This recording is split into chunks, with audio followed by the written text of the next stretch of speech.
इस वीडियो में आपको बताने वाला हूँ कि कैसे आप मल्टीपल वीडियोस तो HTML की मदद से अपने वेब पेज में डाल सकते हो।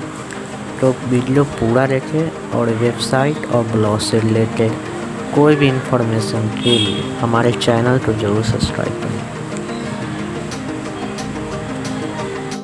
वीडियोज़ और HTML डॉक्यूमेंट रखने के लिए हमें एक फ़ोल्डर बनाना है। तो सबसे पहले हम लोग एक फ़ोल्डर बनाएंगे। इस फ़ोल्डर में आपको वीडियोज़ को डालना है और वीडियोज़ MP4 फॉर्मेट में होना चाहिए। अब मैं HTML कोड लिखने जा रहा हूँ, आप इसे फॉलो करें।